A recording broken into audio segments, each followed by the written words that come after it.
First time చేస్తున్నా గుంత పొంగనాలు అయితే ఇప్పటివరకు ఎప్పుడు చేయలేదు. పెళ్ళైన కొత్తలో కానీ పెళ్ళైనప్పుడు కానీ పెళ్ళి కాకముందు కానీ. చూద్దాం ఎట్లా వస్తాయో. ఇడ్లీ పిండి మిగిలిపోయి ఉండే అందుకే ఆన్ చేయాలి.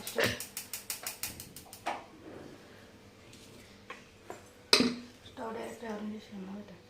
ఏం చదివింది ఏమో తెలియదు. నాకు తెలిసి ఈ మిర్చి ఉల్లిగడ్డ వేయలేదు అనుకుంటా. వేయకుండా వేసిందా? అమ్మ నీళ్ళు ఉన్నాయి చిల్లుతున్నాయి.